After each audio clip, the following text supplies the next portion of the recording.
Et salut tout le monde, c'est FunJX, la seule chaîne qui respire, et aujourd'hui on se retrouve pour une toute nouvelle vidéo. Et dans cette vidéo je vais vous présenter donc une config gamer ou de stream, c'est comme vous le souhaitez. Tout dépendra de la personne, il y en a qui vont vouloir l'utiliser que pour jouer, il y en a d'autres qui vont l'utiliser pour du stream et en même temps jouer, ou il y en a qui vont l'utiliser que pour streamer car ils ont une autre config à côté et pour de l'encodage. Donc voilà, ce que je vous propose c'est qu'on se retrouve directement après la petite intro avec le premier composant de cette config. A tout de suite.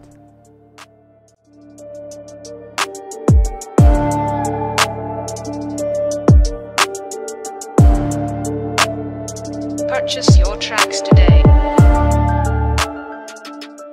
Donc nous revoilà les petits potes face donc au CPU, le processeur. Donc j'ai sélectionné comme processeur un Intel Core i9 14900 KS. Donc processeur avec une partie graphique, donc voilà, processeur cadencé à 3,2 GHz d'usine et overclockable jusqu'à 6,2 GHz. Donc c'est pour cela que j'ai sélectionné ce processeur, car au niveau des fréquences on est plutôt pas mal. Donc processeur 24 cœurs, donc bien évidemment donc 8 cœurs performance et 16 cœurs efficient. Donc on a 32 threads, on a le socket bien évidemment 1700, on a le cache L3, on a 36 MO en cache, on a le du coup la partie graphique, le Intel UHD Graphics 770. Et on a le 0.010 micron. Et bien évidemment, c'est une version sans ventirad fournie avec le CPU. Au niveau de la fiche technique, comme vous pouvez le voir, la plateforme, on est sur le Intel Raptor Lake Air. Le nom du corps, hein, bien évidemment, c'est la même chose. C'est Raptor Lake Refresh. La finesse gravure, on est sur 10 nanomètres. Au niveau du TDP, on consomme plus ou moins 150 watts. Comme on l'a vu, hein, bien évidemment, juste ici. Au niveau donc du cache L3, on est à 36 MO. Les compatibilités chipset des cartes mères compatibles avec ce CPU, on est sur la B666 Express, H670 Express, Z690 Express, la Z790 Express, la B760 Express et la H770 Express. Donc bien évidemment contrôleur graphique intégré, bien évidemment, car on a un chipset graphique intégré à ce CPU, le fameux Intel UHD Graphics 770. On a donc contrôleur de mémoire en DDR4 ou en DDR5. La fréquence mémoire maximum, donc bien évidemment pour la DDR4 on est sur du 3200 MHz et pour la DDR5 on est sur de la 5600 MHz.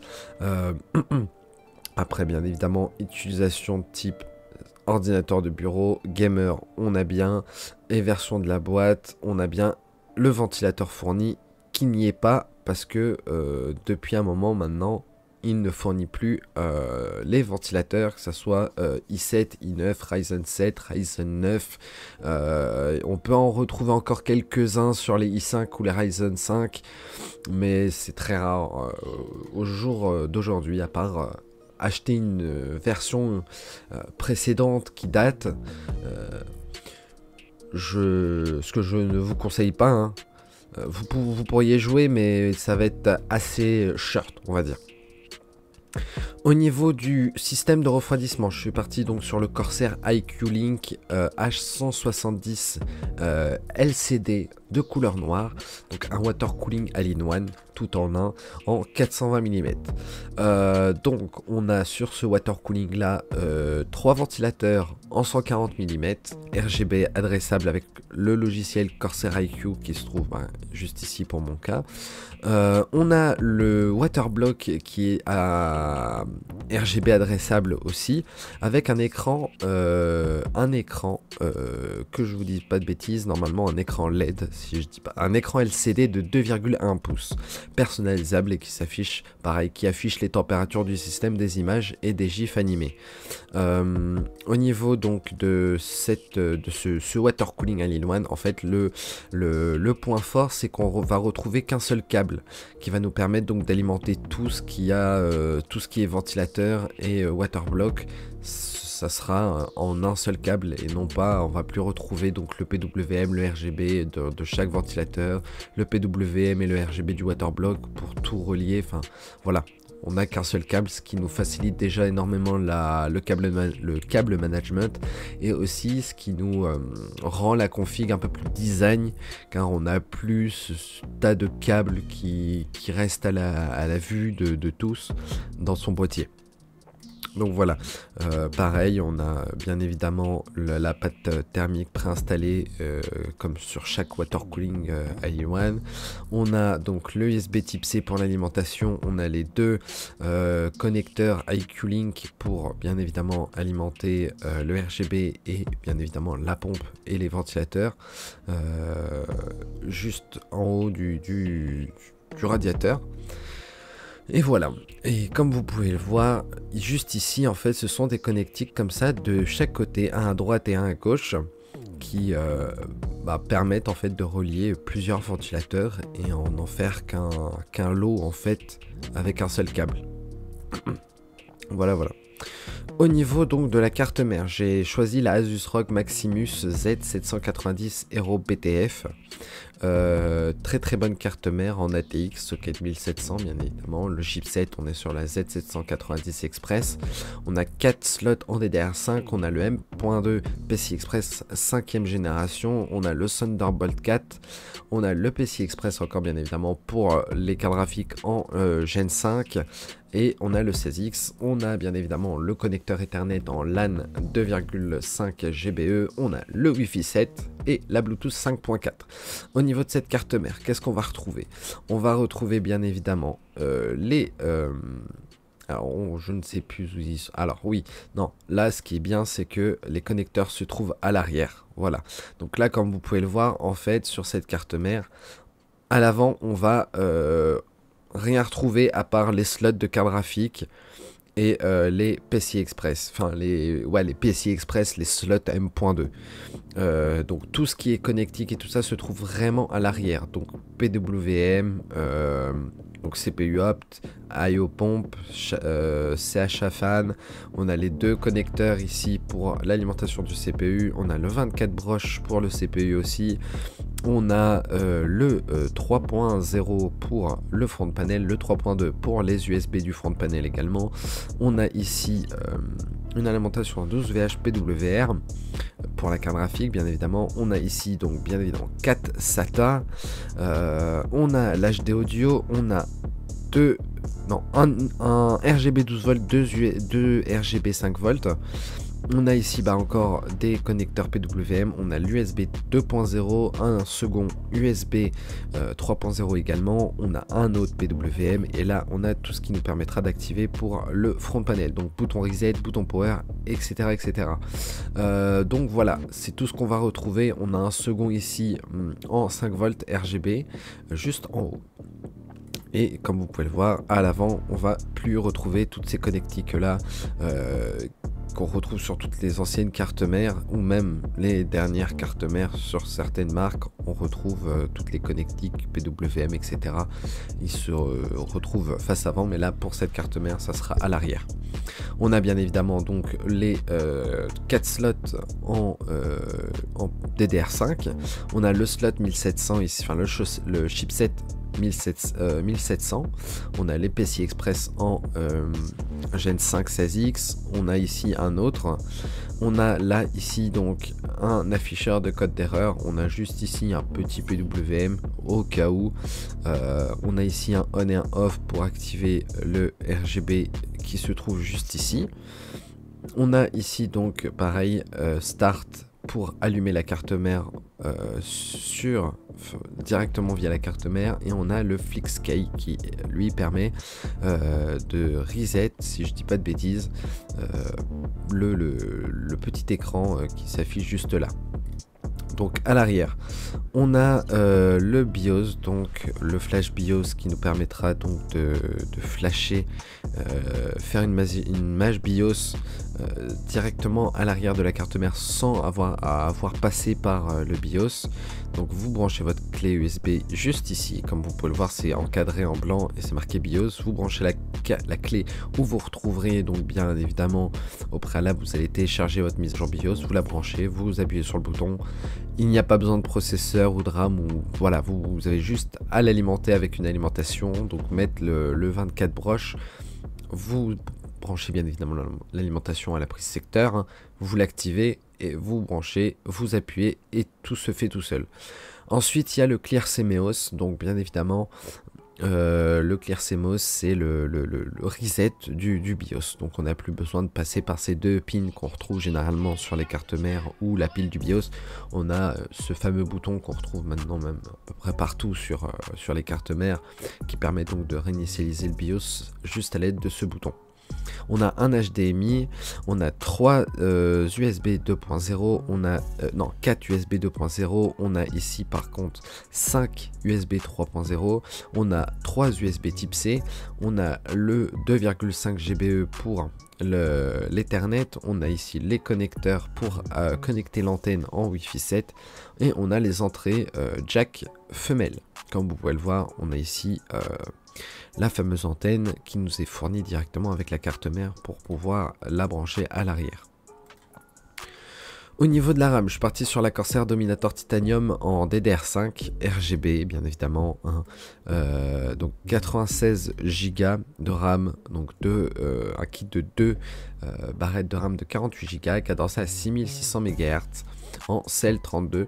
Donc voilà, j'ai pas grand chose à dire sur cette RAM. Cette RAM elle est garantie à vie, elle est gérable, le RGB est gérable bien évidemment avec Corsair IQ.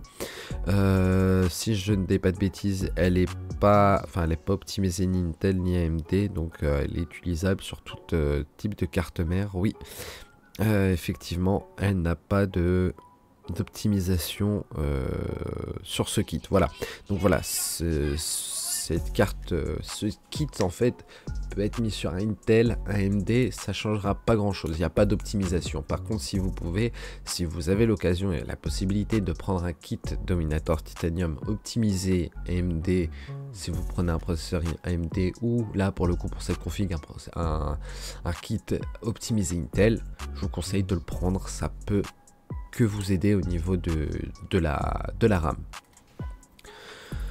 Au niveau de la carte graphique, je suis parti donc sur la Asus ROG Strix GeForce RTX 4090 OC Edition de 24 Go. Donc carte graphique en GDDR6X. On a donc 2 HDMI, 3 DisplayPort, le DLSS 3 bien évidemment.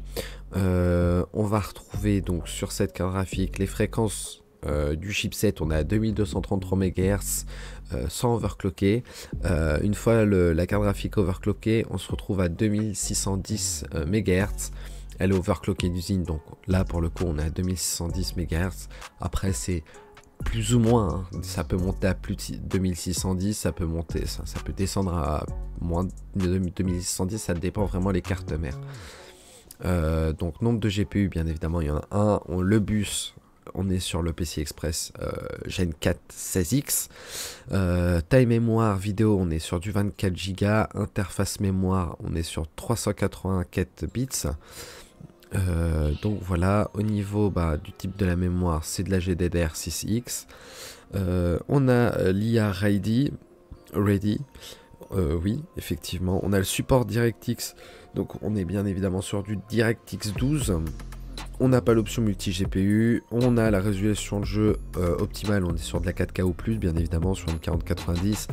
On a l'HD Ready, on a la résolution 4K UHD, on a la VR Ready, donc la réalité virtuelle, compatibilité virtuelle Link, on ne l'a pas. Donc là, il vous reprécise encore, sortie vidéo, on a 3 DisplayPort en HDMI, 2 HDMI, nombre d'écran, on peut en mettre 4. Au niveau de la norme HDMI on est sur du 2.1 et au niveau du DisplayPort on est sur du 1.4A. Connecteur d'alimentation on est sur du PCI Express, bien évidemment 16 broches, donc le fameux connecteur 12 VHPWR. Les types de refroidissement, on est sur du actif. La consommation, on se retrouve à plus ou moins 450-500 watts. Du low profil au niveau de la carte graphique, hein, comme vous pouvez le voir, on n'est pas du tout sur du low profil. Des LED, oui, bien évidemment, on en a. La longueur, comme vous pouvez le voir, on est à 357,6 mm. La largeur, on est à 150 mm. Épaisseur, on est à 70 mm. Et on est donc sur l'utilisation gamer Nvidia RTX. On a donc une garantie de 3 ans avec le constructeur, donc directement Asus. Au niveau de cette carte mère, hein, de cette carte graphique, excusez-moi, comme vous pouvez le voir, on a le 12 VHPWR, on a ici le Republic of Gamers qui est rétro-éclairé. On a à l'arrière aussi un petit côté un peu bande LED qui est rétro-éclairé aussi. On a bien évidemment les deux fameux PWM de cette gamme-là de carte graphique. On a la backplate qui est intégrée aussi. Et puis on a ce design qui fait que voilà, on a un peu de bleu, un peu de rouge, la fusion entre les deux, fait un petit côté violet, et on a ces deux ventilateurs, donc celui de gauche à l'extrémité et celui de droite à l'extrémité qui tourne d'un sens, et celui du milieu qui tourne de l'autre pour optimiser l'airflow de la carte graphique. Et puis à l'arrière, comme vous pouvez le voir, hein, on est sur 3 HDMI, 3 DisplayPort pardon, et 2 HDMI. Et comme vous pouvez l'apercevoir, elle n'est pas du tout low profil. Au niveau du stockage, je suis parti donc sur le Crucial T500 de 500 Go, bien évidemment. Donc voilà, un petit SSD M.2 qui fera très bien le taf. Donc ce SSD là, je vous conseille de le prendre pour tout ce qui est logiciel, donc système d'exploitation Windows 11, Windows 10, ça dépend vous. Après quelques logiciels, genre par exemple votre logiciel de stream comme OBS, votre logiciel de montage, Google, etc. Et le second, donc le Crucial T705 en 4 Tera, qui lui par contre pour le coup sera en PCI Express Gen 5. Donc lui il sera beaucoup plus performant que le T500. Même si le T500 fait amplement l'affaire hein, pour Windows, mais le T705, lui, je vous conseille, c'est un 4 Tera, ça vous permettra donc de prendre tous vos jeux, que ce soit vos jeux, vos recs, vos rendus vidéo, vos rendus photos si vous en faites, etc., etc. Au niveau du boîtier, je suis parti donc sur le Cooler Masterbox 600. Donc boîtier moyenne tour avec façade en mèche. On a donc une fenêtre en verre trempé sur le côté, on a 4 ventilateurs RGB adressables qui sont préinstallés, donc 3 en 120 mm à l'avant et on a un à l'arrière pareil hein, en 120 mm. On a pareil un compatible Asus BTF et MSI Project 0. Donc au niveau donc du front panel, on a deux USB 2.0 ou 3.0, on a un USB type C, on a un jack, le bouton reset et le bouton power. Au niveau de l'arrière, on va retrouver donc bien évidemment le petit hub qui nous permettra donc d'alimenter le RGB et les ventilateurs. Qu'on va retrouver à l'arrière et à l'avant. On a les emplacements ici pour faire passer les câbles, les passe-câbles, on en a en haut ici aussi. Juste en bas, on a bien évidemment l'emplacement de l'alimentation. On a aussi donc le petit rack pour les disques durs. Ici, on a les emplacements pour mettre donc 3 disques durs en 2,5 pouces. Et là, je suppose qu'on peut en mettre 2 grand maximum sur le slot.